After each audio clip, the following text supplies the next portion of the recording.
আপনারা জানেন তো ক্যানিং এ মানে এখানে মাছচোর আছে, তার তো বকরা তার কাছে পৌঁছতেই হবে। তা সেই কারণে এই মাছচোরের জন্য আজকে সার্বিক এলাকায় উন্নয়ন হয়নি, মানুষ পরিষেবা পায়নি। আমরা সেক্রেটারিকে পরিষ্কার বলে এসেছি যে আমাদের যারা মেম্বার, আমাদের জনপ্রতিনিধি ধরে নিয়ে কাজ করতে হবে, আমাদের আইএসএফের নেতৃত্ব তার সাথে থাকবেন বলেছেন। সমস্ত মেম্বাররা আইএসএফ এ যোগ দিতে হবে। আইএসএফ এর নেতৃত্বে তারা আইএসএফ বলে কাজ করতে হবে। আমরা আজকে তাদের সব মেম্বারদের জানিয়েছি। আপনারা কাল দেখেছেন দুর্গাপুরে আমাদের 28 জন মেম্বার আছে, সেখানে আমরা প্রায় 5 জন মেম্বারের নিয়ে আমরা আইএসএফ এ জয়েন করি, তাদের কাজ করার সুযোগ আমরা করে দিয়েছি। জনেরা আইএসএফ আজ থেকে তৃণমূল কংগ্রেস করেছে, এখন আজ থেকে আইএসএফ, কিন্তু সঠিক কাজ করতে হবে। তাদের বক্তব্য ছিল যে প্রধানরা আমাদের সাথে যোগাযোগ রাখে না, প্রধানরা নিজেরা নিজেদের মতো করে প্রধানরা সেক্রেটারি প্রধান মিলে এলাকার সার্বিক কাজ করে। কিন্তু আমরা দেখেছি, আমি তো পঞ্চায়েত সমিতির সভাপতি, আমরা পঞ্চায়েত সমিতিতে যেসব কাজগুলো হয় আমার 9 জন কর্মদক্ষ আছে, তাদের মতামতের উপরে কাজ হয়। যখন বিস্তারিত কাজ ব্লক ধরে হয় তখন আমরা পঞ্চায়েত সমিতির মেম্বারদের ডেকে নিই। খালি এই যে মানসিকতা, এই যে সবাইকে নিয়ে কাজ করা, সেই মানসিকতা তৃণমূলের কিছু হারমাত তারা লুটে পেটে খেয়েছে।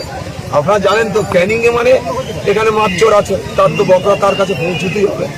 তা সেই কারণে এই মাছচোরের জন্য আজকে সার্বিক এলাকায় উন্নয়ন হয়নি, মানুষ পরিষেবা পায়নি।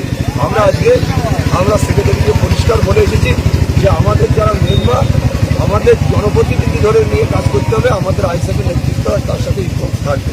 সেইভাবে কথা বলে এসেছি। সিরাজি সাহেব ছিলেন, আমি ছিলাম, আমাদের অল নেতৃত্ব চন্দ্রসর 2 নম্বরে অল নেতৃত্ব সবাই কমিটি ছিল। আমরা একটা কথাই বলতে চাই যে যারাই মেম্বার আছে তারা আমাদের দলের মেম্বার হিসাবে, আমাদের দলের নেতৃত্ব হিসেবে কথা মতো তাদের চলতে হবে আগামী দিনে। আর পরিপূর্ণভাবে প্রতিটা বুথের যে কাজ সমস্তটা বুঝে মেম্বারদের দিতে হবে। আমরা সেক্রেটারির সাথে এই কথা বলেছি। প্রয়োজন হলে আমরা সমস্ত মেম্বারদের নিয়ে আরেকবার বলবো তাদের কী পাওনা, কী দরকার, কর্তব্যতে কী প্রয়োজন। আমরা তো জানি প্রতি বছরে আগে 1 মাস 2 মাস ধরে প্রতিটা বুথ থেকে তুলে নেওয়া হয় যে আমাদের কী কাজের দরকার আছে, কী প্রোগ্রাম আছে, সেগুলো দরকার। সেইভাবে আগামী দিনে চলবে। আমরা বলে এসেছি আগামী দিনে চাই মেম্বাররা তারা সঠিক সম্মান পাক, তারা নিজেরা কাজ করবে। আপনারা জানেন তৃণমূল মানে লুটের দল, তৃণমূল মানে হারমাত। আজকে মমতা বন্দ্যোপাধ্যায় নিজে জানে যে তার মন্ত্রীরা চুরি করছে, আজকে তার এই হালদশা হল। আজকে নেতারা এলাকা ছাড়া কেন? তারা দুর্নীতি করেছে, মানুষের ভয়তে তারা এলাকা ছাড়া। আজকে কোনো নেতৃত্ব, কোনো প্রধান বলুন, কোনো এমএলএ বলুন, কোনো কেউ বলুন, তারা ভয়তে এলাকা ছাড়া। আজকে যিনি মাছচোর বলে করছেন ভাঙড়ে, তিনি বলেছেন লক্ষদ্বীপ করে জিতবে। আমার এখানে আপনারা জানেন যেখানে চুরি হয়েছে তার ছাপ্পা করে নেওয়া হয়েছে, সে কারণে আমরা ক্যানিং হেরেছি। আমার সেটা কোর্টে শেষ হবে, এটা নিয়ে আমি কিছু বলবো না। কিন্তু যারা প্রধান এতদিন ধরে অঞ্চল চালাচ্ছে তারা মেম্বারদের গুরুত্ব দেবে না, তারা মেম্বারদের ডাকবে না, তাদের সাথে আলোচনা। কিন্তু সাথে সাথে এটা পরিচয় আমার কি, ভাঙড়ের প্রত্যেকটা মানুষের আমি বিদায়।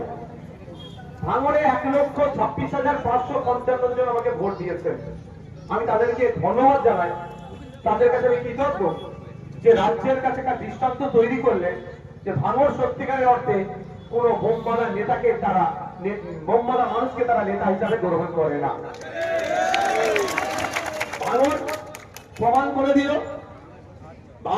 করে দিল, কোন নটোরিয়াস ক্রিমিনালের জায়গা ভাঙড়ে নয়।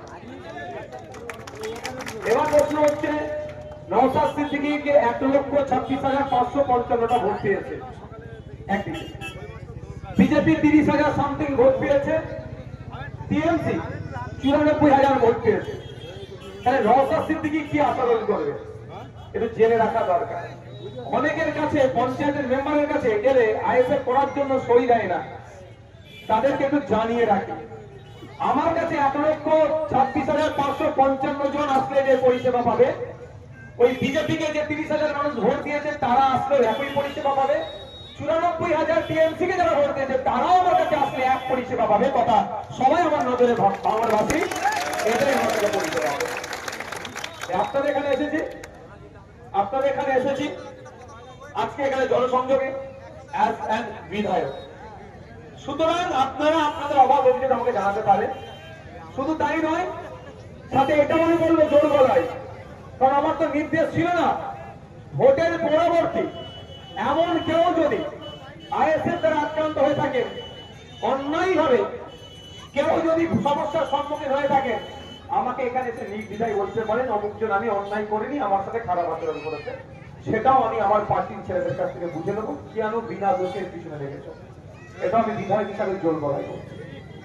ভাঙড়ের মানুষ, ভাঙড়ের সংখ্যাগরিষ্ঠ মানুষ ক্রিমিনাল, গুন্ডামি, মস্তানি, হিংসাকে বন্ধ করার জন্য আমার পক্ষে ভোট দিয়েছে। 1,26,555 জন ভোট দিয়ে প্রমাণ করেছে ভাঙড়ে কোনো হিংসা আমরা করবো না। ঠিক যেভাবে তৃণমূলের হিংসা ভাঙড়ে বন্ধ করেছে, নতুন করে হিংসা করার মতো কেউ ভাঙড়ে গছিয়ে উঠতেও আমরা দেব না। তখন অবস্থান সমাজ বিরোধী গুলো আজকে বাড়িতে নয়, আমাদের ভয় নয়, তারা নিজেরা যে অন্যায় করেছে গ্রামবাসীর ভয় ঘর ছাড়া। আয়সাকে কিছু বলতে হবে গ্রামবাসীর ভয় ঘর ছাড়া, তাই না?